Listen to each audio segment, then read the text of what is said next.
ಪ್ರೀತಿಯ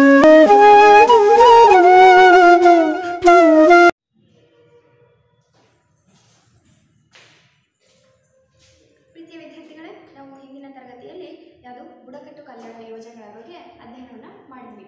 ಇವತ್ತು ಲಿಂಗ ಅಸಮಾನತೆ ಅನ್ನೋ ಒಂದು ಪಾಯಿಂಟ್ ಬಗ್ಗೆ ಅಧ್ಯಯನ ಮಾಡ್ತಾ ಹೋಗೋಣ. ಇದರಲ್ಲಿ ಲಿಂಗ ಅಸಮಾನತೆ ಅಥವಾ ಲಿಂಗತ್ವದ ಪರಿಕಲ್ಪನೆ ಅನ್ನೋದ್ರ ಬಗ್ಗೆ ಏನು ಮಾಡ್ತಾ ಇದ್ದಾರೆ, ನಮಗೆ ಸ್ವಲ್ಪ ಬ್ರೀಫ್ ಆಗಿ ಮಾಹಿತಿಯನ್ನು ಕೊಡ್ತಾ ಹೋಗ್ತಾ ಇದ್ದಾರೆ. ಲಿಂಗ ಮತ್ತು ಲಿಂಗತ್ವದ ಪರಿಕಲ್ಪನೆ. ಇದು ಲಿಂಗ ಅಸಮಾನತೆ ಅಂದರೆ ಹೆಣ್ಣು ಗಂಡು ಎಂಬ ಭೇದ ಭಾವ, ಹೌದಾ?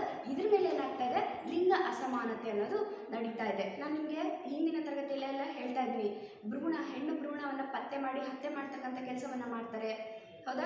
ಹಾಗಾಗಿ ಮತ್ತು ಹೆಣ್ಣು ಭ್ರೂಣ ಹತ್ಯೆಯನ್ನು ಮಾಡ್ತಕ್ಕಂಥದ್ದು, ಪ್ರಸವದ ಸಮಯದಲ್ಲಿ ಹೆಣ್ಮಕ್ಳಿಗೆ ಸರಿಯಾದ ರೀತಿಯಲ್ಲಿ ಪ್ರಸವ ಮಾಡದೇ ಇರ್ತಕ್ಕಂಥದ್ದು, ಇವುಗಳೆಲ್ಲ ಏನಾಗ್ತಾ ಇದ್ದಾವೆ, ಯಾವುದು ಇರ್ತಕ್ಕಂಥ ಲಿಂಗ ಅಸಮಾನತೆಯನ್ನು ತೋರಿಸಿಕೊಡ್ತಕ್ಕಂಥ ಕೆಲಸವನ್ನು ಅಥವಾ ತಿಳಿಸ್ತಕ್ಕಂಥ ಕೆಲಸವನ್ನು ಇವು ಮಾಡ್ತಾ ಹೋಗ್ತಾ ಇದ್ದಾವೆ. ಅದಕ್ಕೆ ನಾವೇನಂತೀವಿ, ಲಿಂಗ ಅಸಮಾನತೆ ಅಂತ ಹೇಳ್ತಾ ಇದ್ದೀವಿ. ಇಲ್ಲಿ ಏನು ಹೇಳ್ತಾ ಇದ್ದಾರೆ ಅಂದರೆ, ಲಿಂಗ ಮತ್ತು ಲಿಂಗತ್ವದ ಪರಿಕಲ್ಪನೆ ಬಗ್ಗೆ ನಮಗೆ ಸ್ವಲ್ಪ ಏನು ಮಾಡಿದ್ದಾರೆ, ಬ್ರೀಫ್ ಆಗಿ ಮಾಹಿತಿಯನ್ನು ಕೊಡ್ತಾ ಹೋಗ್ತಾ ಇದ್ದಾರೆ. ಏನಾಗ್ತಾ ಇದೆ ಅಂದರೆ, ಲಿಂಗತ್ವದ ಪರಿಕಲ್ಪನೆ ಅಂದರೆ ಸ್ತ್ರೀ ಮತ್ತು ಪುರುಷ ಅನ್ನೋ ಎರಡು ಲಿಂಗಗಳನ್ನು ನಾವು ಕಾಣಬಹುದು, ಹೌದಾ? ಈ ರೀತಿಯಾಗಿ ಏನು ಮಾಡ್ತಾ ಇದ್ದಾರೆ, ಲಿಂಗವು ಜೈವಿಕವಾದುದು, ಆದರೆ ಲಿಂಗತ್ವವು ಏನಾಗ್ತದೆ, ಸಾಮಾಜಿಕವಾಗಿ ಹಾಗೂ ಮಾನಸಿಕವಾಗಿ ನಿರ್ಧರಿತವಾಗ್ತಕ್ಕಂಥ ಕೆಲಸವನ್ನು ಮಾಡ್ತಾ ಹೋಗ್ತದೆ. ನೋಡ್ರಿ, ಅಂದರೆ ಸ್ತ್ರೀ ಮತ್ತು ಪುರುಷ ಅನ್ನೋ ಅಂಶಗಳು ಏನಿದಾವೋ ಆ ಅಂಶಗಳು ಜೈವಿಕ ಅಂಶಗಳಾಗಿದ್ದಾವೆ. ಇವು ಜೈವಿಕವಾದ ಮತ್ತು ಶಾರೀರಿಕ ಸ್ಥಿತಿಗಳ ಆಧಾರದ ಮೇಲೆ ಏನಾಗ್ತಾ ಇದೆ, ಸ್ತ್ರೀ ಮತ್ತು ಪುರುಷ ಅನ್ನೋ ಯಾವುದು ಲಿಂಗಗಳು ಬದಲಾವಣೆ ಆಗ್ತಾ ಇದ್ದಾವೆ. ಸ್ತ್ರೀ ಮತ್ತು ಪುರುಷ ರೀತಿಯಲ್ಲಿ ಏನಾಗ್ತಾ ಇದೆ, ಶಾರೀರಿಕ ಸ್ಥಿತಿಗಳ ಮೇಲೆ, ದೈಹಿಕವಾಗಿರ್ತಕ್ಕಂಥ ಸ್ಥಿತಿಗಳ ಮೇಲೆ ಏನಾಗ್ತಾ ಇದೆ, ಸ್ತ್ರೀ ಮತ್ತು ಪುರುಷ ಅನ್ನೋ ಬದಲಾವಣೆಯನ್ನು ನಾವಿಲ್ಲಿ ಕಾಣ್ತಾ ಹೋಗ್ತಾ ಇದ್ದೀವಿ, ಪ್ರಕಾರಗಳನ್ನು ಕಾಣ್ತಾ ಹೋಗ್ತಾ ಇದ್ದೀವಿ. ಅದಕ್ಕೆ ಈ ಲಿಂಗ ಅಂದರೆ ಸ್ತ್ರೀ ಮತ್ತು ಪುರುಷರ ಲಿಂಗಗಳನ್ನು ಇವು ನಿರ್ಧರಿಸ್ತಾ ಹೋಗ್ತಾ ಇದ್ದಾವೆ. ಅಷ್ಟು ಅಲ್ಲದೆ ಈ ಲಿಂಗತ್ವವನ್ನು ಪುರುಷತ್ವ ಮತ್ತು ಸ್ತ್ರೀಯತ್ವದ ಲಕ್ಷಣಗಳು ಹಾಗೂ ಅವರ ಪಾತ್ರಗಳನ್ನು ಕುರಿತಂತೆ ಏನು ಮಾಡ್ತಾ ಹೋಗ್ತವೆ, ಇವು ಸಾಮಾಜಿಕವಾಗಿ ಹಾಗೂ ಸಾಂಸ್ಕೃತಿಕ ಗ್ರಹಿಕೆಗಳನ್ನು ಪರಿಗಣನೆಗೆ ತೆಗೆದುಕೊಳ್ತವೆ. ಇವಾಗ ನೋಡ್ರಿ, ನಮ್ಮ ಹಿಂದಿನ ಕಾಲದಿಂದ ಬಂದಿರತಕ್ಕಂಥ ವ್ಯವಸ್ಥೆ, ಅಂದರೆ ಹಿಂದಿನ ಕಾಲದಲ್ಲಿ ಇರ್ತಕ್ಕಂಥವರ ಯೋಚನೆಗಳಾಗಿರಲಿ ಅಥವಾ ಯಾವುದು ಸ್ವಲ್ಪ ಯಾವುದು ಮಧ್ಯ ಕಾಲದಲ್ಲಿ ನೋಡೋದಾಯ್ತಪ್ಪ ಅಂತಂದರೆ ಅಲ್ಲಿ ಇರ್ತಕ್ಕಂಥ ಯೋಚನೆಗಳಾಗಿರಲಿ, ಏನಾಗಿತ್ತಪ್ಪ ಅಂತಂದರೆ ಪುರುಷನಾದವನು ಹೊರಗಡೆ ಕೆಲಸವನ್ನು ಮಾಡಬೇಕು, ಸ್ತ್ರೀ ಆದವಳು ಹೊಸ್ತಿಲ ಒಳಗಡೆ ತನ್ನ ಕೆಲಸ ಕಾರ್ಯಗಳೇನಿದಾವೋ ಅವನ್ನಷ್ಟೇ ನೋಡ್ಕೊಂಡು ಹೋಗಬೇಕು, ಹೌದಾ? ಯಾವುದು ಮನೆಯನ್ನು ಸಂಭಾಳಿಸ್ತಕ್ಕಂಥ ಕೆಲಸ ಆಗಿರ್ಬೋದು, ಮನೆಯನ್ನು ನೋಡ್ಕೊಂಡು ಹೋಗ್ತಕ್ಕಂಥ ಕೆಲಸಗಳಾಗಿರ್ಬೋದು, ಹೌದಾ? ಅಂದರೆ ಹೊಸ್ತಿನ ಒಳಗಡೆನೆ ಏನಾಗಿರಬೇಕು, ಸ್ತ್ರೀ ಆದವಳು ಬಂದಿಯಾಗಿರಬೇಕು. ಅಂದರೆ ಸ್ತ್ರೀ ಕೆಲಸನೇ ಅದು, ಮಹಿಳೆಯ ಕೆಲಸನೇ ಆ ರೀತಿ ಹೊಸ್ತಿಲ ಒಳಗಡೆನೆ ಕೆಲಸ ಮಾಡ್ತಕ್ಕಂಥದ್ದು, ಹೊಸ್ತಿಲು ದಾಟಿ ಹೊರಗಡೆ ಹೋಗ್ತಕ್ಕಂಥ ಕೆಲಸವನ್ನು ಮಾಡಬಾರ್ದು. ಆ ರೀತಿಯಾಗಿ ನಮ್ಮ ಹಿಂದಿನ ಹಿರಿಯರು ಏನು ಮಾಡ್ತಾ ಬಂದಿದ್ರು, ಅದನ್ನ ಪಾಲಿಸ್ಕೊತಾ ಬರ್ತಾ ಇದ್ರು.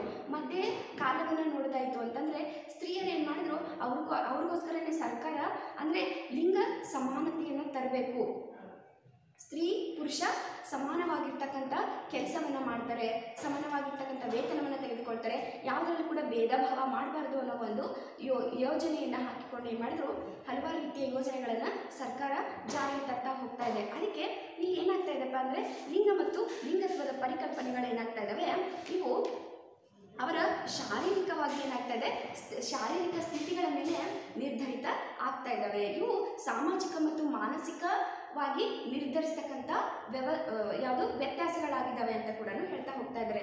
ಇವಾಗ ಅಂದರೆ ಏನಾಗ್ತಾ ಇದೆ, ಇಲ್ಲಿ ಯಾವುದು ಲಿಂಗಗಳ ಸಮಾನತೆ ಯಾವ ರೀತಿಯಾಗಿದೆ, ಸ್ತ್ರೀ ಮತ್ತು ಪುರುಷರ ಸಮಾನತೆ ಯಾವ ರೀತಿಯಾಗಿದೆ, ಹೌದಾ? ಆ ವಿಷಯವನ್ನು ಇಲ್ಲಿ ಇಂಪಾರ್ಟೆಂಟ್ ಆಗಿ ತಿಳಿಸ್ತಾ ಹೋಗ್ತಾ ಇದ್ದಾರೆ. ಅದಕ್ಕೆ ಇಲ್ಲಿ ಜೈವಿಕವಾದ ಮತ್ತು ಶಾರೀರಿಕವಾದ ಸ್ಥಿತಿಗಳು ಸ್ತ್ರೀ ಮತ್ತು ಪುರುಷರ ಲಿಂಗವನ್ನು ನಿರ್ಧರಿಸ್ತಾ ಹೋಗ್ತಾ ಇದ್ದಾವೆ. ಶಾರೀರಿಕವಾಗಿ ಆಗ್ತಿರ್ತಕ್ಕಂಥ ಸ್ಥಿತಿಗಳಾಗಿರ್ಬೋದು, ಶಾರೀರಿಕವಾಗಿರ್ತಕ್ಕಂಥ ಆಕಾರಗಳಾಗಿರ್ಬೋದು, ಇವುಗಳೆಲ್ಲ ಏನಾಗ್ತಾ ಹೋಗ್ತಾ ಇದ್ದಾವೆ, ಸ್ತ್ರೀ ಮತ್ತು ಪುರುಷರನ್ನು ಏನು ಮಾಡ್ತಾ ಇದ್ದಾವೆ, ಬೇರ್ಪಡಿಸ್ತವೆ ಅಂತ ಕೂಡ ನಾವಿಲ್ಲಿ ತಿಳ್ಕೊಬೋದು. ಹೀಗೆ ಲಿಂಗತ್ವವು ಪುರುಷತ್ವ ಮತ್ತು ಸ್ತ್ರೀತ್ವದ ಲಕ್ಷಣಗಳು ಹಾಗೂ ಪಾತ್ರಗಳನ್ನು ಕುರಿತಾದ ಸಾಮಾಜಿಕ ಮತ್ತು ಸಾಂಸ್ಕೃತಿಕ ಗ್ರಹಿಕೆಗಳನ್ನು ಇವು ತಿಳಿಸ್ತಾ ಹೋಗ್ತಾ ಇದ್ದಾವೆ. ಸಮಾಜದಲ್ಲಿ ಸ್ತ್ರೀಯ ಸ್ಥಾನಮಾನ ಏನು, ಪುರುಷರ ಸ್ಥಾನಮಾನ ಏನು, ಹೌದಾ? ಸಾಂಸ್ಕೃತಿಕವಾಗಿ ಸ್ತ್ರೀ ಆದವಳು ಯಾವ ತನ್ನ ಪಾತ್ರವನ್ನು ನಿರ್ವಹಿಸಬೇಕು, ಪುರುಷನಾದವನು ಯಾವ ರೀತಿಯಾಗಿರ್ತಕ್ಕಂಥ ಪಾತ್ರವನ್ನು ನಿರ್ವಹಿಸಬೇಕು ಅನ್ನೋದ್ರ ಬಗ್ಗೆ ಇಲ್ಲಿ ತಿಳಿಸ್ತಾ ಹೋಗ್ತಾ ಇದ್ದಾರೆ. ಅದಕ್ಕೆ ಎಲ್ಲ ಅಂದರೆ ಇವುಗಳೆಲ್ಲ ಸಾಮಾಜಿಕವಾಗಿ ಸಾಂಸ್ಕೃತಿಕವಾಗಿ ಅಷ್ಟೇ ಅಲ್ಲದೆ ಏನಾಗ್ತಾ ಇದೆ, ಇಲ್ಲಿ ಜೈವಿಕವಾಗಿ ಕೂಡ ಅವರ ಸ್ಥಿತಿ ಶಾರೀರಿಕವಾದ ಸ್ಥಿತಿಗಳ ಮೇಲೆ ಏನಾಗ್ತಾ ಬೇರ್ಪಡಿಸ್ತಾ ಹೋಗ್ತಾರೆ ಅಂತ ಕೂಡ ಇಲ್ಲಿ ತಿಳ್ಕೊಬೋದು. ಹೀಗೆ ಇಷ್ಟು ಅಲ್ಲದೆ ಲಿಂಗತ್ವವನ್ನು ಸಾಮಾಜೀಕರಣದ ಪ್ರಕ್ರಿಯೆ ಮೂಲಕ ಮತ್ತು ಆಯಾ ಸಮಾಜದ ಸಂಸ್ಕೃತಿಯ ಮೂಲಕ ಕಲಿಯಲಾಗ್ತದೆ ಅಂತ ಕೂಡ ತಿಳಿದು ಬರ್ತಾ ಇದೆ. ಅಂದರೆ ಇವಾಗ ಸ್ತ್ರೀ ಮತ್ತು ಪುರುಷ ಅಂತ ಹೇಳಿದೆ, ಆ ಸಮಾಜದಲ್ಲಿ ಸ್ತ್ರೀಯರಿಗೆ ಯಾವ ರೀತಿಯಾಗಿರ್ತಕ್ಕಂಥ ಸ್ಥಾನಮಾನ ಇದೆ, ಪುರುಷರಿಗೆ ಯಾವ ರೀತಿಯಾಗಿರ್ತಕ್ಕಂಥ ಸ್ಥಾನಮಾನ ಇದೆ, ಇದ್ರ ಮೇಲೆ ಏನಾಗ್ತಾ ಇದೆ ಅವುಗಳು ನಿರ್ಧರಿತ ಆಗ್ತವೆ ಅನ್ನೋದು ಕೂಡ ತಿಳಿಬಹುದು. ಹೀಗೆ ಎಲ್ಲ ಜೀವಿಗಳನ್ನು 2 ಅಥವಾ ಹೆಚ್ಚು ಪ್ರವರ್ಗಗಳ ಅಡಿಯಲ್ಲಿ ವರ್ಗೀಕರಿಸಲಾಗಿದೆ. ಇವು ಪರಸ್ಪರ ಪೂರಕವಾದ ಸಮೂಹಗಳಾಗಿದ್ದಾವೆ ಅಂತ ಕೂಡ ಹೇಳ್ತಾ ಇದ್ದಾರೆ. ಎಲ್ಲ ಜೀವಿಗಳಲ್ಲೂ ಕೂಡ ಏನಾಗಿರ್ಬೋದು 2 ಅಥವಾ ಹೆಚ್ಚು ವರ್ಗಗಳ ಅಡಿಯಲ್ಲಿ ಅವುಗಳನ್ನು ವಿಂಗಡಿಸಬಹುದು. ಆದರೆ ಯಾವುದು ಪರಸ್ಪರವಾಗಿ ನೋಡೋದಾಯ್ತಪ್ಪ ಅಂತಂದರೆ ಇವು ಪೂರಕವಾಗಿರ್ತಕ್ಕಂಥ ಒಂದಕ್ಕೊಂದು ಹೊಂದಿಕೊಂಡು ಹೋಗ್ತಕ್ಕಂಥ ಯಾವುದು ಸಮೂಹಗಳಾಗಿದ್ದಾವೆ ಅಂತ ಕೂಡ ಇಲ್ಲಿ ಹೇಳ್ತಾ ಹೋಗ್ತಾ ಇದ್ದಾರೆ. ಹೀಗೆ ಲೈಂಗಿಕ ಪ್ರಜೋತ್ಪತ್ತಿಯ ಪ್ರಕ್ರಿಯೆಗಾಗಿ ವಂಶವಾಹಿ ಅಂಶಗಳನ್ನು ಸಂಯೋಜಿಸುತ್ತವೆ. ಅಷ್ಟೇ ಅಲ್ಲದೆ ಎಲ್ಲ ತಳಿಗಳಲ್ಲೂ ಮೂಲವಾಗಿ ಹೆಣ್ಣು ಮತ್ತು ಗಂಡು ಎಂದು 2 ಲಿಂಗಗಳನ್ನು ಇಲ್ಲಿ ನಿರ್ಧರಿಸಲಾಗುತ್ತೆ ಅಂತ ತಿಳಿದು ಬರ್ತಾ ಇದೆ. ಅದು ಪ್ರಜೋತ್ಪತ್ತಿ ಮತ್ತು ವಂಶೋತ್ಪತ್ತಿಗೋಸ್ಕರ ಏನಾಗ್ತಾ ಇದೆ, ಇಲ್ಲಿ ವಂಶವಾಹಿನಿ ಅಂಶಗಳನ್ನು ಇದು ಯಾವುದು ಸ್ತ್ರೀತ್ವ ಪುರುಷತ್ವ ಅನ್ನೋ ರೀತಿಯಲ್ಲಿ ವಿಂಗಡಿಸಲಾಗ್ತಾ ಇದೆ ಅನ್ನೋದಿಲ್ಲಿ ನಮಗೆ ಸ್ಪಷ್ಟವಾಗಿ ತಿಳಿದು ಬರ್ತಾ ಇದೆ. ಅದಕ್ಕೆ ಲಿಂಗತ್ವ ಎನ್ನುವುದು ಏನಾಗ್ತಾ ಇದೆ, ಮಾನವನ ಲೈಂಗಿಕತೆಯನ್ನು ಕುರಿತಂತೆ ಸಾಮಾಜಿಕವಾಗಿ ರಚಿಸಲ್ಪಟ್ಟಿರ್ತಕ್ಕಂಥ ಅಂಶಗಳನ್ನು ಒಳಗೊಂಡಿರ್ತಕ್ಕಂಥ ಒಂದು ವ್ಯವಸ್ಥೆಯಾಗಿದೆ. ವ್ಯಕ್ತಿಯ ಆಂತರ್ಯದಲ್ಲಿ ತಾನು ಸ್ತ್ರೀ ಮತ್ತು ಪುರುಷ 2 ಅಥವಾ 2 ಅಲ್ಲ ಎಂಬ ಭಾವನೆಗಳನ್ನು ಸೂಚಿಸ್ತಕ್ಕಂಥ ಕೆಲಸ ಆಗಿದೆ ಅಂತ ಕೂಡ ಹೇಳ್ತಾ ಹೋಗ್ತಾ ಇದ್ದಾರೆ. ಇದು ಸಮಾಜದಲ್ಲಿ ಕಂಡುಬರ್ತಿರ್ತಕ್ಕಂಥ ಸಾರ್ವತ್ರಿಕವಾದ ಒಂದು ಅಂಶವಾಗಿದೆ ಅಂತ ಕೂಡ ತಿಳ್ಕೊಬೋದು, ಒಂದು ಸಾರ್ವತ್ರಿಕವಾದ ವಿಷಯವಾಗಿದೆ ಅಂತ ಕೂಡ ತಿಳ್ಕೊಬೋದು. ಯಾಕಪ್ಪ ಅಂತಂದರೆ ಕಾಮನ್ ಆಗಿ ನಾವು ಏನು ಮಾಡ್ತಾ ಹೋಗ್ತಾ ಇದ್ದೀವಿ, ಸ್ತ್ರೀಯಲ್ಲಿರ್ತಕ್ಕಂಥ ಭಾವನೆ, ಅವಳ ಆಲೋಚನೆಗಳಾಗಿರ್ಬೋದು, ಹೌದಾ, ಅವು ಏನಾಗ್ತಾ ಇದ್ದಾವೆ ಸ್ತ್ರೀತ್ವವನ್ನು ಗುರುತಿಸ್ತವೆ. ಪುರುಷನಾದವನು ಪುರುಷನಲ್ಲಿ ಇರ್ತಕ್ಕಂಥ ಭಾವನೆಗಳಾಗಿರ್ಬೋದು, ಅವನು ಮಾಡ್ತಿರ್ತಕ್ಕಂಥ ಕಾರ್ಯಗಳಾಗಿರ್ಬೋದು, ಅವನು ಮಾಡ್ತಿರ್ತಕ್ಕಂಥ ಕೆಲಸಗಳಲ್ಲಿ ಆಗಿರ್ಬೋದು, ಅವನನ್ನು ಗುರುತಿಸ್ತಕ್ಕಂಥ ಇವನು ಪುರುಷತ್ವವನ್ನು ಹೊಂದಿರತಕ್ಕಂಥವನು ಅಂತ ತಿಳಿಸ್ತಕ್ಕಂಥ ಕೆಲಸವನ್ನು ಸಾರ್ವಜನಿಕವಾಗಿ ಇವುಗಳನ್ನು ನಾವು ತಿಳಿತಾ ಹೋಗ್ಬೋದು. ಹೌದಾ, ಕಾಮನ್ ಆಗಿರ್ತಕ್ಕಂಥ ವಿಷಯಗಳಾಗಿದ್ದಾವೆ. ಹೌದಾ, ಇಷ್ಟು ಅಲ್ಲದೆ ಇವು ಅದು ವರ್ತಮಾನ ಮಾದರಿಯನ್ನು ಸಾಮಾಜಿಕ ನಿರೀಕ್ಷೆಗಳು ಮತ್ತು ಸಾಮಾಜಿಕ ನಿಯಮಗಳಿಂದ ನಿರ್ಧರಿಸ್ತಾ ಹೋಗ್ತವೆ ಅಂತ ತಿಳ್ಕೊಬೋದು. ವ್ಯಕ್ತಿಗಳು ಈ ನಿರೀಕ್ಷೆ ಹಾಗೂ ನಿಯಮಗಳನ್ನು ಅರಿತಾಗ ಅವರು ಅಭಿವ್ಯಕ್ತಿ ಬಯಸುವ ಲಿಂಗತ್ವವನ್ನು ಅಳವಡಿಸಿಕೊಳ್ಳುತ್ತಾರೆ ಅಂತ ಕೂಡ ತಿಳಿತಾ ಹೋಗ್ತಾ ಇದ್ದಾರೆ. ಅಂದರೆ ಪ್ರಸ್ತುತವಾಗಿ ಸಮಾಜದಲ್ಲಿ ಸ್ತ್ರೀಯರಿಗೆ ಸಿಗ್ತಕ್ಕಂಥ ಸ್ಥಾನಮಾನಗಳು ಮತ್ತು ಪುರುಷರಿಗೆ ಸಿಗ್ತಕ್ಕಂಥ ಸ್ಥಾನಮಾನಗಳನ್ನು ಸರಿಯಾದ ರೀತಿಯಲ್ಲಿ ಅರ್ಥ ಮಾಡಿಕೊಂಡಾಗ ಅವರಿಗೆ ಏನು ಆಗಬೇಕು ಅಂತ ಅನಿಸ್ತದೋ ಅದಕ್ಕೆ ಅವನೇನಾಗ್ಬೋದು ಅಭಿವ್ಯಕ್ತಿ ಬಯಸ್ತಕ್ಕಂಥ ಲಿಂಗತ್ವವನ್ನು ಅವನು ಏನು ಮಾಡ್ಕೋಬೋದು ಅಳವಡಿಸಿಕೊಳ್ಳುವಂಥ ಕೆಲಸವನ್ನು ಇಲ್ಲಿ ಮಾಡ್ತಾ ಹೋಗ್ತಾರೆ ಅನ್ನೋದು ನಮಗೆ ತಿಳಿಸ್ತಾ ಇದ್ದಾರೆ. ಹೌದಾ, ಹೀಗೆ ಲಿಂಗತ್ವವನ್ನು ನಾಟಕದ ಪಾತ್ರಗಳಲ್ಲಿ ಹೋಲಿಸಬಹುದು. ನಾಟಕದ ಪಾತ್ರದಲ್ಲಿ ನಿಗದಿತವಾದ ಮಾತುಗಳು ದೃಶ್ಯಗಳು ಇರುವಂತೆ ಲಿಂಗತ್ವಗಳಲ್ಲೂ ಕೂಡ ಏನಾಗಿದೆ ನಿಗದಿತವಾದ ವರ್ತನಾ ಮಾದರಿಗಳು ಮತ್ತು ಸಾಮಾಜಿಕ ನಿಯಮಗಳು ಇರ್ತವೆ ಅಂತ ಕೂಡ ತಿಳಿಸ್ತಾ ಇದ್ದಾರೆ. ನೋಡ್ರಿ, ಸ್ತ್ರೀಯರಿಗೆ ಇದೇ ರೀತಿಯಾಗಿರ್ತಕ್ಕಂಥ ವರ್ತನೆಗಳಿಂದ ನಡೆದುಕೊಳ್ಬೇಕು ಅಂತ ಸಮಾಜದಲ್ಲಿ ಕೂಡ ಏನು ಮಾಡ್ತಾ ಇದ್ದಾರೆ, ಸ್ತ್ರೀಯರಿಗೆ ಮತ್ತು ಪುರುಷರಿಗೆ ಆಗಿರ್ತಕ್ಕಂಥ ಬೇರೆ ಬೇರೆ ರೀತಿಯಾಗಿರ್ತಕ್ಕಂಥ ವರ್ತನಾ ಮಾದರಿಗಳನ್ನು ಕೂಡ ತಿಳಿಸಿಕೊಡ್ತಾ ಇದ್ದಾರೆ. ಸ್ತ್ರೀಯಾದವಳು ಇದೇ ರೀತಿಯಾಗಿರ್ತಕ್ಕಂಥ ವರ್ತನೆಗಳನ್ನು ಹೊಂದಿರಬೇಕು, ಇದೇ ರೀತಿಯಾಗಿ ಸಮಾಜದಲ್ಲಿ ವರ್ತಿಸಬೇಕು ಅಂತ ತಿಳಿಸಿಕೊಟ್ರೆ ಪುರುಷರಿಗೂ ಕೂಡ ಯಾವ ರೀತಿಯಾಗಿ ಸಮಾಜದಲ್ಲಿ ನಿಂತು ತನ್ನ ಸ್ಥಾನವನ್ನು ತಾನು ಪಡೆದುಕೊಳ್ಬೇಕು ಅನ್ನೋ ಒಂದು ವ್ಯವಸ್ಥೆಯನ್ನು ಕೂಡ ಸೂಚಿಸಿಕೊಡ್ತಕ್ಕಂಥ ಕೆಲಸವನ್ನು ಸಮಾಜ ಮಾಡ್ತಾ ಹೋಗುತ್ತೆ ಅಂತ ಇಲ್ಲಿ ಹೇಳ್ತಾ ಇದ್ದಾರೆ. ಈ ರೀತಿಯಾಗಿ ಏನಾಗ್ತಾ ಇದ್ದಾರೆ ಅಂದರೆ ಈ ಲಿಂಗತ್ವ ಅನ್ನೋ ಪಾತ್ರಗಳನ್ನು ನಾಟಕದ ಪಾತ್ರಗಳಿಗೆ ಹೋಲಿಸಬಹುದು ಅಂತ ಹೇಳ್ತಾ ಇದ್ದಾರೆ. ಹೌದಾ, ಯಾಕಪ್ಪ ಅಂತಂದರೆ ನಾಟಕದಲ್ಲಿ ಏನು ಮಾಡ್ತಾ ಹೋಗ್ತಾ ಇದ್ದೀವಿ, ನಾವು ನಿಗದಿತ ಪಾತ್ರಗಳನ್ನು ನೋಡ್ತಾ ಇದ್ದೀವಿ. ಅವರು ಯಾವುದು ಹೆಣ್ಮಕ್ಳು ಮಾತಾಡ್ತಿರ್ತಕ್ಕಂಥ ಮಾತುಗಳಿರ್ಬೋದು, ದೃಶ್ಯಾವಳಿಗಳಿರ್ಬೋದು, ಆ ರೀತಿಯಾಗಿ ಅವುಗಳೆಲ್ಲ ಏನಾಗ್ತಾ ಇದ್ದಾವೆ ಸ್ತ್ರೀ ಮತ್ತು ಪುರುಷ ಅನ್ನೋ ಯಾವುದು ಇಬ್ಬರನ್ನ ಬೇರ್ಪಡಿಸ್ತಕ್ಕಂಥ ಕೆಲಸವನ್ನು ಮಾಡ್ತಾ ಇದ್ದಾವೆ. ಈ ಎರಡು ಲಿಂಗಗಳು ಬೇರೆ ಬೇರೆ ಆಗಿರ್ತಕ್ಕಂಥ ಲಿಂಗಗಳಾಗಿದ್ದಾವೆ, ಬೇರೆ ಬೇರೆ ಆಗಿರ್ತಕ್ಕಂಥ ಭಾವನೆಗಳನ್ನು ಹೊಂದಿರತಕ್ಕಂಥದ್ದಾಗಿದೆ, ಬೇರೆ ಬೇರೆ ವರ್ತನ ಮಾದರಿಗಳನ್ನು ಹೊಂದಿರತಕ್ಕಂಥ ವ್ಯವಸ್ಥೆಗಳಿದ್ದಾವೆ. ಈ ರೀತಿಯಾಗಿ ಇವುಗಳನ್ನು ತಿಳಿಸ್ತಾ ಹೋಗ್ತಾರೆ. ಹೌದಾ? ಇಷ್ಟು ಅಲ್ಲದೆ ಹೀಗೆ ಲಿಂಗತ್ವದ ನಿರ್ವಹಣೆಯು ನಾಟಕದ ಪಾತ್ರ ನಿರ್ವಹಣೆಯಷ್ಟೇ ಸುಲಭವಲ್ಲ. ಅದು ಪಾಲಕರು, ಸ್ನೇಹಿತರು, ಸಂಸ್ಕೃತಿ, ಸಮಾಜದಿಂದ ನಿರ್ಧಾರವಾಗ್ತದೆ ಅಂತ ಕೂಡ ಹೇಳ್ತಾ ಇದ್ದಾರೆ. ನೋಡ್ರಿ, ಕೇವಲ ಇದು ನಾಟಕದ ದೃಶ್ಯವನ್ನು ನಾಟಕ ಮಾಡ್ತಿರ್ತಕ್ಕಂಥ ದೃಶ್ಯದಲ್ಲಿ ನಾವು ಸಂಭಾಳಿಸ್ಕೊಂಡು ಹೋಗ್ತೀವಲ್ಲ, ಮ್ಯಾನೇಜ್ ಮಾಡ್ಕೊಂಡು ಹೋಗ್ತೀವಲ್ಲ, ಆ ರೀತಿಯಾಗಿರ್ತಕ್ಕಂಥ ವ್ಯವಸ್ಥೆ ನಿಜ ಜೀವನದಲ್ಲಿ ನಡೆಯುವಂಥದ್ದಲ್ಲ. ಇಲ್ಲಿ ಪಾಲಕರಿರ್ತಾರೆ, ಸ್ನೇಹಿತರಿರ್ತಾರೆ, ಸಂಬಂಧಿಕರಿರ್ತಾರೆ. ಹೌದಾ? ಮತ್ತು ನಮ್ಮದೇ ರಕ್ತ ಸಂಬಂಧಿಗಳಿರ್ತಾರೆ. ಹೌದು, ಅಷ್ಟೇ ಅಲ್ಲದೆ ನಮ್ಮದೇ ಆಗಿರ್ತಕ್ಕಂಥ ಸಂಸ್ಕೃತಿ ಇರ್ತದೆ. ಹೌದಾ? ನಮ್ಮದೇ ಹೊಂದಿರ್ತಕ್ಕಂಥ ಒಂದು ಸಮಾಜ ಅಂತ ಇರ್ತದೆ. ಅದರಿಂದ ಏನಾಗಬೇಕು, ವರ್ತನ ಮಾದರಿಗಳು ನಿರ್ಧರಿತವಾಗ್ತವೆ. ಸಮಾಜದಲ್ಲಿ ಯಾವ ರೀತಿಯಾಗಿರ್ತಕ್ಕಂಥ ವರ್ತನೆಗಳನ್ನು ಹೊಂದಬೇಕು ಅನ್ನೋದ್ರ ಬಗ್ಗೆ ಕೂಡ ಇದು ನಿರ್ಧರಿಸ್ತಾ ಹೋಗುತ್ತೆ ಅಂತ ಹೇಳ್ತಾ ಇದ್ದಾರೆ. ಈ ರೀತಿಯಾಗಿರ್ತಕ್ಕಂಥ ಲಿಂಗ ಮತ್ತು ಲಿಂಗತ್ವದ ಪರಿಕಲ್ಪನೆಗಳನ್ನು ನಾವಿಲ್ಲಿ ತಿಳಿತಾ ಹೋಗ್ತೀವಿ, ಅಥವಾ ಲಿಂಗ ಅಸಮಾನತೆ ಅನ್ನೋದು ಕೂಡ ನಾವಿಲ್ಲಿ ವ್ಯಕ್ತಪಡಿಸ್ತಾ ಹೋಗ್ತೀವಿ ಅಂತ ತಿಳ್ಕೊಬೋದು. ಇಲ್ಲಿ ಲಿಂಗ ತಾರತಮ್ಯ ಅಂತ ಇನ್ನೊಂದು ವಿಷಯ ಇದೆ. ಈ ಲಿಂಗ ತಾರತಮ್ಯ ಅನ್ನೋದು ಕೂಡ ಲಿಂಗದ ಆಧಾರದ ಮೇಲೆ ಮೇಲು ಅಥವಾ ಕೀಳು ಎಂಬ ಭಾವನೆಯನ್ನು ಇಲ್ಲಿ ಮಾಡುವುದನ್ನು ಲಿಂಗ ತಾರತಮ್ಯ ಅಂತ ಕರಿತೀವಿ ಅಂತ ಹೇಳ್ತಾರೆ. ನಿಮಗೆ ಒಂದು ಅಂಕಕ್ಕೆ ಬರ್ತಕ್ಕಂಥ ಕ್ವಶನ್ ಇದು, ಲಿಂಗ ತಾರತಮ್ಯ ಅಂತ.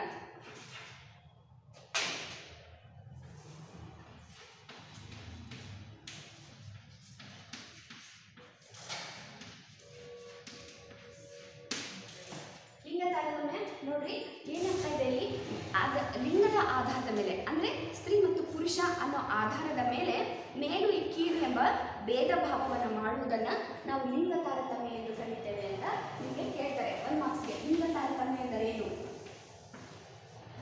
1 ಮಾರ್ಕ್ಸ್ಗೆ ಬರ್ತಕ್ಕಂಥ ಕ್ವಶನ್ ಇದು. ಹೌದಾ?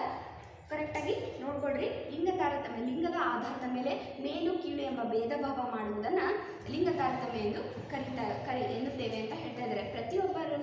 ಪ್ರತಿಯೊಬ್ಬರು ಲಿಂಗದ ಆಧಾರದ ಮೇಲೆ ಗಂಡು ಅಥವಾ ಹೆಣ್ಣು ಎಂದು ವಿಂಗಡಿಸುತ್ತೇವೆ ಅಂತ. ಸಾಮಾಜಿಕವಾಗಿ ಸ್ತ್ರೀಯರು ಮತ್ತು ಪುರುಷರು ವಿಭಿನ್ನ ಪಾತ್ರಗಳನ್ನು ನಿರ್ವಹಿಸ್ತಾ ಇದ್ದಾರೆ. ನಾನು ಹೇಳಿದೆ, ಮನೆಯನ್ನು ಪೂರ್ತಿಯಾಗಿ ಸಂಭಾಳಿಸ್ತಕ್ಕಂಥ ಕೆಲಸ ಸ್ತ್ರೀಯರ್ದಾಯ್ತಪ್ಪ ಅಂತಂದರೆ, ಹೊರಗಿನ ಪ್ರಪಂಚವನ್ನು, ಹೊರಗೆ ದುಡಿತಕ್ಕಂಥ ಕೆಲಸವನ್ನು ಮಾಡ್ತಕ್ಕಂಥ ಕೆಲಸ ಯಾರ್ದಾಗಿರುತ್ತೆ? ಪುರುಷರದಾಗಿರುತ್ತೆ. ಆ ಆಧಾರದ ಮೇಲೆ ಸ್ತ್ರೀ ಮತ್ತು ಗಂಡು ಮತ್ತು ಹೆಣ್ಣು ಅಂತ ನಾವು ವಿಂಗಡಿಸ್ತಾ ಹೋಗ್ತೀವಿ. ಸಾಮಾಜಿಕವಾಗಿ ಸ್ತ್ರೀಯರು ಮತ್ತು ಪುರುಷರು ತಮ್ಮದೇ ಆಗಿರ್ತಕ್ಕಂಥ ವಿಭಿನ್ನವಾದ ಪಾತ್ರವನ್ನು ನಿರ್ವಹಿಸೋದು ಅಷ್ಟೇ ಅಲ್ಲದೆ ಲಿಂಗ ಪಾತ್ರವು ಆಯಾ ವ್ಯಕ್ತಿಯು ತನ್ನ ಲಿಂಗಕ್ಕೆ ಅನುಗುಣವಾಗಿ ನಿರ್ವಹಿಸುವ ಪಾತ್ರವಾಗಿದೆ ಅಂತ ಕೂಡ ಹೇಳ್ತಾ ಇದ್ದಾರೆ. ನಂತರ ಲಿಂಗ ಪಾತ್ರದ ಸಿದ್ಧ ನಮೂನೆಗಳು ರೂಪಿತವಾಗ್ತಾ ಹೋಗ್ತವೆ. ಪುರುಷ ಪ್ರಧಾನ ಸಮಾಜದಲ್ಲಿ ಪುರುಷರ ಪಾತ್ರಗಳಿಗೆ ಉನ್ನತ ಅಂತಸ್ತು ನೀಡಲಾಗುತ್ತದಲ್ಲದೆ ಸ್ತ್ರೀಯರ ಪಾತ್ರಗಳನ್ನು ನಿಕೃಷ್ಟವಾಗಿ ಕಾಡ್ತಾ ಹೋಗ್ತಾ ಇದ್ದಾರೆ ಅಥವಾ ನಿಕೃಷ್ಟವಾಗಿರ್ತವೆ ಅಂತ ಕೂಡ ತಿಳಿದು ಬರ್ತಾ ಇದೆ. ನೋಡ್ರಿ, ನಮ್ಮ ದೇಶ ಪುರುಷ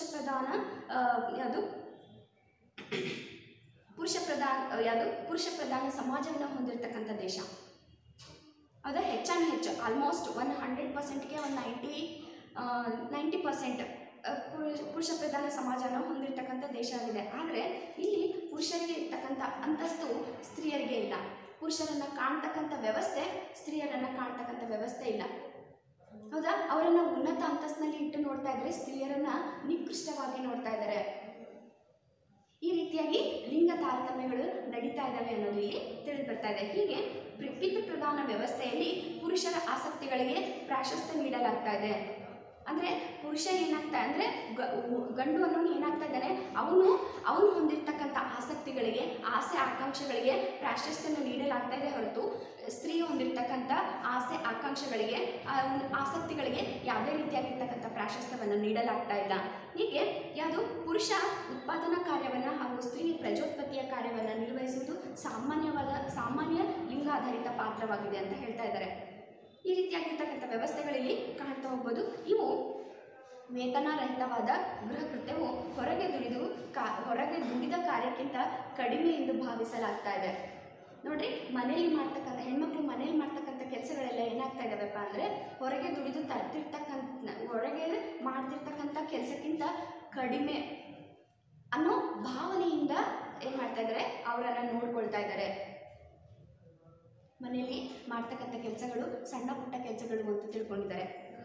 ಆಗ ಈ ರೀತಿಯಾಗಿರ್ತಕ್ಕಂಥ ವ್ಯವಸ್ಥೆಗಳು ಲಿಂಗ ತಾರತಮ್ಯವನ್ನು ನಮಗೆ ತಿಳಿಸಿಕೊಡ್ತವೆ, ತೋರಿಸಿಕೊಡ್ತವೆ ಅಂತ ಹೇಳ್ಬೋದು. ಸ್ತ್ರೀಯರು ದೈಹಿಕವಾಗಿ ಕಡಿಮೆ ಶಕ್ತಿ ಉಳ್ಳವರೆಂಬ ಕಾರಣಕ್ಕೆ ಹಲವಾರು ಸಮಾಜಗಳು ಅವರ ಮೇಲೆ ಬಹಳಷ್ಟು ನಿರ್ಬಂಧನೆಗಳನ್ನು, ನಿಷೇಧಗಳನ್ನು ವಿಧಿಸಲಾಗಿದೆ. ಸ್ತ್ರೀಯರು ಏನು ಮಾಡ್ತಾ ಇದ್ದಾರೆ ನೋಡ್ರಿ, ಅವರು ದೈಹಿಕವಾಗಿ ಕಡಿಮೆ ಶಕ್ತಿಯನ್ನು ಹೊಂದಿದ್ದಾರೆ. ಅದಕ್ಕೋಸ್ಕರ ಅವರಿಗೆ ಹಲವಾರು ಸಮಾಜಗಳು, ಬೇರೆ ಬೇರೆ ಸಮಾಜಗಳಲ್ಲಿ ಏನಾಗ್ತಾ ಇದ್ದಾವೆ, ಅವ್ರ ಮೇಲೆ ನಿರ್ಬಂಧಗಳನ್ನು, ನಿಷೇಧಗಳನ್ನು ಹೇರಿದ್ದಾರೆ. ಈ ಕೆಲಸವನ್ನು ಮಾಡಬೇಕು, ಈ ಕೆಲಸವನ್ನು ಮಾಡಬಾರ್ದು, ನೀವು ಮನೆಯಲ್ಲೇ ಮಾಡ್ತಿರ್ತಕ್ಕಂಥ ಕೆಲಸಗಳನ್ನು ಮಾತ್ರ ಮಾಡಬೇಕು, ಹೊರಗಡೆ ಯಾವುದೇ ಕೆಲಸಕ್ಕೆ ಹೋಗಬಾರ್ದು, ಕೆಲಸವನ್ನು ಮಾಡಬಾರ್ದು ಅನ್ನೋ ನಿರ್ಬಂಧಗಳನ್ನು, ನಿಷೇಧಗಳನ್ನು ಹೇರಲಾಗ್ತಾ ಇದೆ.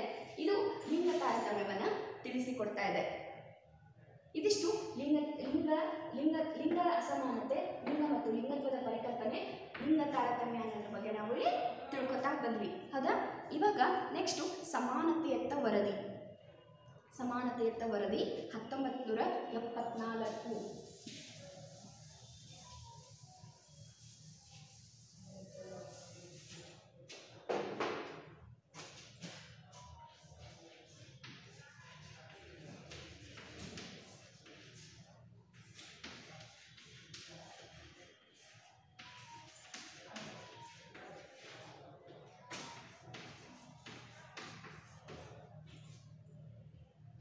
ಓಕೆನಾ? ಸಮಾನತೆಯತ್ತ ವರದಿ 1974 ಭಾರತೀಯ ಮಹಿಳೆಯರ ಅಂತಸ್ತು ಮತ್ತು ಸಮಸ್ಯೆಗಳನ್ನು ಪರಿಶೀಲನೆ ಮಾಡೋದಕ್ಕೋಸ್ಕರ ರಾಷ್ಟ್ರೀಯ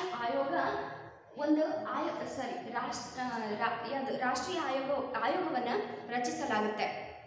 ಈ ರಚನೆ ಮಾಡಿದಷ್ಟೇ ಅಲ್ಲದೆ ಈ ಆಯೋಗ ಒಂದು ವರದಿಯನ್ನು ತಯಾರು ಮಾಡುತ್ತೆ. ಆ ವರದಿಯೇ ಸಮಾನತೆಯತ್ತ ವರದಿ 1974 ಅಂತ ನಾವು ತಿಳ್ಕೊಬೋದು.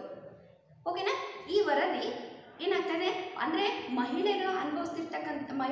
ಸಮಾಜದಲ್ಲಿ ಮಹಿಳೆಯರ ಅಂತಸ್ತೇನು, ಮಹಿಳೆಯರು ಅನುಭವಿಸ್ತಿರ್ತಕ್ಕಂಥ ಸಮಸ್ಯೆಗಳೇನು ಅನ್ನೋದ್ರ ಬಗ್ಗೆ ಈ ರಾಷ್ಟ್ರೀಯ ಆಯೋಗ ಒಂದನ್ನು ರಚನೆ ಮಾಡಿ ಅವರು ಒಂದು ಆಯೋಗದಿಂದ ಅಧ್ಯಯನವನ್ನು ಮಾಡಿದಾಗ ವರದಿಯನ್ನು ತಯಾರು ಮಾಡ್ತಾ ಹೋಗ್ತಾರೆ. ಈ ವರದಿಯ ಉದ್ದೇಶಗಳೇನಪ್ಪ ಅಂತಂದರೆ, ಸಮಾನತೆಯಂತ ವರದಿಯ ಉದ್ದೇಶಗಳು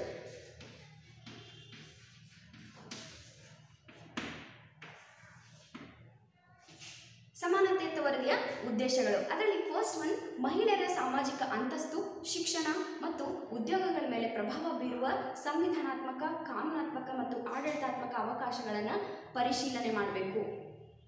ಏನಾಗ್ತಿದೆ ಅಂದರೆ ಮಹಿಳೆಯರಿಗೆ ಸಾಮಾಜಿಕವಾಗಿ ಯಾವ ರೀತಿಯಾಗಿರ್ತಕ್ಕಂಥ ಅಂತಸ್ತನ್ನು ನೀಡಿದ್ದಾರೆ, ಯಾವ ರೀತಿಯಾಗಿರ್ತಕ್ಕಂಥ ಅವರು ನೋಡ್ತಕ್ಕಂಥ ದೃಷ್ಟಿಕೋನ ಯಾವ ರೀತಿಯಾಗಿದೆ ಅನ್ನೋದನ್ನ ತಿಳ್ಕೊಳ್ಳೋದಕ್ಕೋಸ್ಕರ ಅವರ ಸಾಮಾಜಿಕವಾಗಿರ್ತಕ್ಕಂಥ ಅಂತಸ್ತು ಎಷ್ಟು ಮಟ್ಟಿಗೆ ಇದೆ ಮತ್ತು ಎಷ್ಟು ಜನ ಶಿಕ್ಷಿತರಾಗ್ತಾ ಇದ್ದಾರೆ, ಶಿಕ್ಷಣವನ್ನು ಪಡೆದುಕೊಂಡವರಾಗ್ತಾ ಇದ್ದಾರೆ, ಹೌದಾ? ಮತ್ತು ಉದ್ಯೋಗಗಳ ಮೇಲೆ ಪ್ರಭಾವ ಬೀರುವ ಹಲವಾರು ರೀತಿಯ ಉದ್ಯೋಗಗಳನ್ನು ಉದ್ಯೋಗಗಳು ಮಹಿಳೆಯರಿಗೋಸ್ಕರ ಇದಾವ ಅನ್ನೋದನ್ನ ಸಂವಿಧಾನಾತ್ಮಕವಾಗಿ, ಕಾನೂನಾತ್ಮಕವಾಗಿ ಮತ್ತು ಆಡಳಿತಾತ್ಮಕವಾಗಿರ್ತಕ್ಕಂಥ ಹಲವಾರು ರೀತಿಯ ಅವಕಾಶಗಳೇನಿದಾವೋ ಅದನ್ನು ಪರಿಶೀಲನೆ ಮಾಡಬೇಕು ಅಂತ ಹೇಳ್ತಾ ಹೋಗ್ತಾ ಇದ್ದಾರೆ. ಅದರ ಹೇಳ್ತಿರ್ತಕ್ಕಂಥ ಉದ್ದೇಶ ಸಮಾನತೆಯತ್ತ ವರದಿಯದಾಗಿದೆ. ನೆಕ್ಸ್ಟು, ಕಳೆದ 2 ದಶಕಗಳಲ್ಲಿ ಈ ಸೌಲಭ್ಯಗಳು ದೇಶದ ಗ್ರಾಮೀಣ ಭಾಗದ ಮಹಿಳೆಯರ ಅಂತಸ್ತಿನ ಮೇಲೆ ಬೀರಿದ ಪ್ರಭಾವವನ್ನು ಮೌಲ್ಯಮಾಪನ ಮಾಡುವುದು ಹಾಗೂ ಇನ್ನೂ ಪರಿಣಾಮಕಾರಿಯಾದ ಕಾರ್ಯಕ್ರಮಗಳ ಕುರಿತು ಸಲಹೆಯನ್ನು ನೀಡಬೇಕು. ಇವು ತಗೊಂಡು ಬಂದ್ಬಿಟ್ವಿ. ಸಾಮಾಜಿಕ ಅಂತಸ್ತು ಅಂದರೆ ಶಿಕ್ಷಣವನ್ನು ಪಡೆದುಕೊಳ್ತಕ್ಕಂಥ ಅವಕಾಶಗಳನ್ನು ಕಲ್ಪಿಸಿಕೊಡ್ಬೇಕು, ಉದ್ಯೋಗವನ್ನು ತೆಗೆದುಕೊಳ್ತಕ್ಕಂಥ ಅವಕಾಶವನ್ನು ಕಲ್ಪಿಸಿಕೊಡ್ಬೇಕು. ಅವುಗಳು ಸಂವಿಧಾನಾತ್ಮಕವಾಗಿ, ಕಾನೂನಾತ್ಮಕವಾಗಿ ಮತ್ತು ಆಡಳಿತಾತ್ಮಕವಾಗಿರ್ತಕ್ಕಂಥ ಅವಕಾಶಗಳನ್ನು ಕಲ್ಪಿಸಿಕೊಡ್ಬೇಕು ಅಂತ ಇಲ್ಲಿ ಹೇಳ್ತಾ ಬಂದರು. ಅವು ಬಂದಿರತಕ್ಕಂಥ ಅವಕಾಶಗಳನ್ನು ಬಳಸಿಕೊಂಡಿರ್ತಕ್ಕಂಥ ಯಾವುದು ಗ್ರಾಮೀಣ ಭಾಗದ ಮಹಿಳೆಯರಿಗೋಸ್ಕರ. ಗ್ರಾಮೀಣ ಭಾಗದ ಮಹಿಳೆಯರು ಏನು ಮಾಡ್ತಾ ಬಂದರು, ಅವರ ಅಂತಸ್ತಿನ ಮೇಲೆ ಬೀರಿರ್ತಕ್ಕಂಥ ಪ್ರಭಾವವನ್ನು ಮೌಲ್ಯಮಾಪನ ಮಾಡಬೇಕು.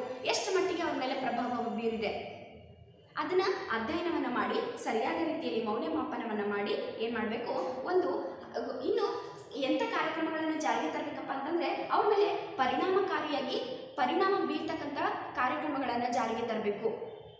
ಅಂದಾಗ ಮಾತ್ರ ಅವು ಸಾಧ್ಯ ಆಗ್ತವೆ ಅನ್ನೋದನ್ನ ಇಲ್ಲಿ ತಿಳಿಸ್ತಾ ಹೋಗ್ತಾರೆ. ಹೌದಾ, ಸಮಾಜದಲ್ಲಿ ಸಮಾನವಾದ ಸ್ಥಾನಮಾನ ಸಿಗ್ತಾ ಹೋಗುತ್ತೆ ಅಂತ ಹೇಳ್ತಾ ಇದ್ದಾರೆ. ನೆಕ್ಸ್ಟು, ಮಹಿಳೆಯರಲ್ಲಿ ಶಿಕ್ಷಣದ ಅಭಿವೃದ್ಧಿ ಕುರಿತು ಅಭ್ಯಸಿಸುವುದು ಮತ್ತು ಕೆಲವು ಕ್ಷೇತ್ರಗಳಲ್ಲಿ ನಿಧಾನ ಪ್ರಗತಿಯ ಕಾರಣಗಳನ್ನು ಗುರುತಿಸಿ ಸೂಕ್ತ ರೀತಿಯ ಪರಿಹಾರಗಳನ್ನು ಕೂಡ ಕಲ್ಪಿಸಿಕೊಡ್ಬೇಕು. ಅಂದರೆ ಅವರು ಮುಂದುವರಿತಿರ್ತಕ್ಕಂಥ ಕ್ಷೇತ್ರಗಳು ಯಾವ್ಯಾವಿದಾವೋ ಆ ಕ್ಷೇತ್ರಗಳನ್ನು ಸರಿಯಾದ ರೀತಿಯಲ್ಲಿ ಪರಿಶೀಲನೆ ಮಾಡೋದಷ್ಟೇ ಅಲ್ಲದೆ ಶಿಕ್ಷಣದ ಅಭಿವೃದ್ಧಿಯನ್ನು ಕುರಿತು, ಅಂದರೆ ಮಹಿಳೆಯರು ಎಷ್ಟು ಮಟ್ಟಿಗೆ ಶಿಕ್ಷಣವನ್ನು ಪಡೆದುಕೊಳ್ತಾ ಇದ್ದಾರೆ ಅದನ್ನ ಕುರಿತು ಅಭ್ಯಾಸ ಮಾಡೋದಷ್ಟೇ ಅಲ್ಲದೆ ಇನ್ನು ಹಲವಾರು ಕ್ಷೇತ್ರಗಳಲ್ಲಿ ಶಿಕ್ಷಣ ಅಷ್ಟೇ ಅಲ್ಲದೆ ಯಾವುದು ಕ್ರೀಡಾ ಕ್ಷೇತ್ರ ಆಗಿರ್ಬೋದು, ಹೌದಾ, ಯಾವುದು ಮನರಂಜನಾ ಕ್ಷೇತ್ರ ಆಗಿರ್ಬೋದು ಅಥವಾ ರಾಜಕೀಯ ಕ್ಷೇತ್ರ ಆಗಿರ್ಬೋದು, ಈ ರೀತಿಯಾಗಿ ಹಲವಾರು ಕ್ಷೇತ್ರಗಳಲ್ಲಿ ನಿಧಾನ ಪ್ರಗತಿಯಲ್ಲಿ ನಿಧಾನ ಪ್ರಗತಿಯಲ್ಲಿ ಯಾಕೆ ನಡೀತಾ ಇದೆ ಅನ್ನೋದ್ರ ಬಗ್ಗೆ ಕಾರಣಗಳನ್ನು ಅರಿತುಕೊಂಡು ಆ ಕಾರಣಗಳನ್ನು ಗುರುತಿಸಿ ಅದಕ್ಕೆ ಸೂಕ್ತ ರೀತಿಯ ಪರಿಹಾರವನ್ನು ನೀಡಬೇಕು ಅನ್ನೋದು ಕೂಡ ಇಲ್ಲಿ ಹೇಳ್ತಾ ಹೋಗ್ತಾ ಇದ್ದಾರೆ. ಇಷ್ಟು ಅಲ್ಲದೆ ಉದ್ಯೋಗ ಮತ್ತು ವೇತನದಲ್ಲಿ ತಾರತಮ್ಯವೂ ಸೇರಿದಂತೆ ದುಡಿಯುವ ಮಹಿಳೆಯರ ಸಮಸ್ಯೆಗಳನ್ನು ಸಮೀಕ್ಷೆ ಮಾಡುವುದು ಅಂತ ಹೇಳ್ತಾ ಇದ್ದಾರೆ. ನೋಡ್ರಿ, ಉದ್ಯೋಗದ ಸಮಯದಲ್ಲಿ ಉದ್ಯೋಗ ಮಾಡ್ತಕ್ಕಂಥದ್ದು ಮತ್ತು ವೇತನವನ್ನು ಪಡಿತಿರ್ತಕ್ಕಂಥದ್ರಲ್ಲೂ ಕೂಡ ಏನಾಗ್ತಾ ಇದೆ, ತಾರತಮ್ಯಗಳಾಗ್ತಾ ಇದ್ದಾವೆ. ಅದನ್ನು ಮೊದಲು ಏನು ಮಾಡಬೇಕು, ಅದನ್ನು ಕೂಡ ಸರಿಪಡಿಸ್ತಕ್ಕಂಥ ಕೆಲಸವನ್ನು ಮಾಡಬೇಕು. ಮತ್ತು ದುಡಿಯುವ ಮಹಿಳೆಯರ ಸಮಸ್ಯೆಗಳೇನಿದ್ದಾವೆ ಆ ಸಮಸ್ಯೆಗಳನ್ನು ಸಮೀಕ್ಷೆ ಮಾಡಿ ಗುರುತಿಸಿ ಅದಕ್ಕೆ ಸರಿಯಾದ ರೀತಿಯಲ್ಲಿ ಪರಿಹಾರವನ್ನು ನೀಡಬೇಕು ಅನ್ನೋ ಕೆಲಸವನ್ನು ಕೂಡ ಇಲ್ಲಿ ಹೇಳ್ತಾ ಇದ್ದಾರೆ. ನೆಕ್ಸ್ಟು, ಬದಲಾದ ಸಾಮಾಜಿಕ ಮಾದರಿಗಳಲ್ಲಿ ಪತ್ನಿಯರಾಗಿ ಹಾಗೂ ತಾಯಿಯರಾಗಿ ಮಹಿಳೆಯರ ಅಂತಸ್ತನ್ನು ಪರಿಶೀಲಿಸುವುದು ಮತ್ತು ಉನ್ನತ ಶಿಕ್ಷಣ ಹಾಗೂ ಉದ್ಯೋಗ ಕ್ಷೇತ್ರಗಳಲ್ಲಿ ಅವರ ಸಮಸ್ಯೆಗಳನ್ನು ಗುರುತಿಸುವುದು ಅಂತ ಕೂಡ ಹೇಳ್ತಾ ಇದ್ದಾರೆ. ನೋಡ್ರಿ, ಈ ರೀತಿಯಾಗಿ ಏನಾಗ್ತಾ ಇದೆ, ಸಮಾನತೆಯತ್ತ ವರದಿಯ ಉದ್ದೇಶಗಳೇನಾಗಿದ್ದಾವೆ, ಮಹಿಳೆಯರ ಅಂತಸ್ತನ್ನು ಉನ್ನತ ಮಟ್ಟಕ್ಕೆ ಏರಿಸಬೇಕು ಅನ್ನೋ ಒಂದು ಉದ್ದೇಶವನ್ನು ಹೊಂದಿ ಈ ಸಮಾನತೆಯತ್ತ ವರದಿ ತಯಾರಾಗುತ್ತೆ. ರಾಷ್ಟ್ರೀಯ ಆಯೋಗ ಅನ್ನೋದೇನಿದೆಯಲ್ಲ ಈ ಸಮಾನತೆಯತ್ತ ವರದಿಯನ್ನು ರೆಡಿ ಮಾಡ್ತಾ ಹೋಗ್ತಾರೆ. ಅಂದರೆ ಅದು ಕೆಳಮಟ್ಟದಲ್ಲಿರ್ತಕ್ಕಂಥ ಯಾವುದು ಲಿಂಗ ಅಸಮಾನತೆ ಇರ್ತಕ್ಕಂಥದ್ದನ್ನು ಸ್ತ್ರೀಯರ ಸ್ಥಾನಮಾನಗಳು ಸ್ವಲ್ಪ ಉನ್ನತ ಮಟ್ಟಕ್ಕೆ ಇರಬೇಕು, ಸಮಾಜದಲ್ಲಿ ಅವ್ರಿಗೂ ಕೂಡ ಉನ್ನತವಾಗಿರ್ತಕ್ಕಂಥ ಸ್ಥಾನಮಾನಗಳು ದೊರೆಯಬೇಕು ಅನ್ನೋ ಒಂದು ಉದ್ದೇಶಕ್ಕೋಸ್ಕರ ಏನು ಮಾಡಿದ್ರು, ಸಮಾನತೆಯ ವರದಿ ಈ ರೀತಿಯಾಗಿರ್ತಕ್ಕಂಥ ಉದ್ದೇಶಗಳನ್ನು ಹೊಂದಿ ವರದಿಯನ್ನು ತಯಾರು ಮಾಡ್ತಾ ಹೋಗ್ತದೆ. ಹೌದಾ, ಇದಿಷ್ಟು ಏನಾಯಿತು, ಸಮಾನತೆಯತ್ತ ವರದಿ ಆಯಿತು. ಹೌದಾ, ನಾನು ನೆಕ್ಸ್ಟ್ ಕ್ಲಾಸಲ್ಲಿ ವರದಿಯ ಮಹತ್ವ ಏನು ಅನ್ನೋದ್ರ ಬಗ್ಗೆ ತಿಳಿಸ್ತಾ ಹೋಗ್ತೀನಿ. ಇದನ್ನು ಸರಿಯಾದ ರೀತಿಯಲ್ಲಿ ನೋಡ್ಕೊಳ್ರಿ. ಏನು ಗೊತ್ತಾ, ನಿಮಗೆ 26, 27, 28 ಟೆಸ್ಟ್ಗಳಿದ್ದಾವೆ, 3 ದಿನ ಟೆಸ್ಟ್ಗಳಿದ್ದಾವೆ. ಈ ಟೆಸ್ಟ್ಗಳಲ್ಲಿ ನಾನು ಎಲ್ಲಿ ತನಕ ಲೆಸನ್ ಮಾಡಿದ್ದೀನೋ, ಫಸ್ಟ್ ಚಾಪ್ಟರ್, ಸೆಕೆಂಡ್ ಚಾಪ್ಟರ್ ಮತ್ತು ಥರ್ಡ್ ಚಾಪ್ಟರಲ್ಲಿ ಎಲ್ಲಿ ತನಕ ಲೆಸನ್ಗಳನ್ನ ಮಾಡಿದ್ದೀನೋ ಅಲ್ಲಿ ತನಕನೂ ಕೂಡ ಕ್ವಶನ್ಸ್ಗಳಿರ್ತವೆ. ಹೌದಾ, ಅದಕ್ಕೆ ನೀವೇನು ಮಾಡಬೇಕು, 3 ಲೆಸನ್ಗಳನ್ನ, 3ನೇ ಲೆಸನ್ ನಾವು ಎಲ್ಲಿ ತನಕ ಮಾಡ್ತಾ ಇದ್ದೀವಿ ಅಲ್ಲಿ ತನಕ ಏನು ಮಾಡಬೇಕು, ಓದ್ಕೊಂಡು ಕ್ವಶನ್ಗೆ ಆನ್ಸರ್ ಬರೆಯೋದನ್ನು ಪ್ರಿಪೇರ್ ಆಗಬೇಕು. ಓಕೆನಾ? ನನಗೆ ನನ್ನ ಆನ್ಲೈನ್ ತರಗತಿಯನ್ನು ಇಲ್ಲಿಗೆ ಮುಗಿಸ್ತೀನಿ. ಧನ್ಯವಾದಗಳು.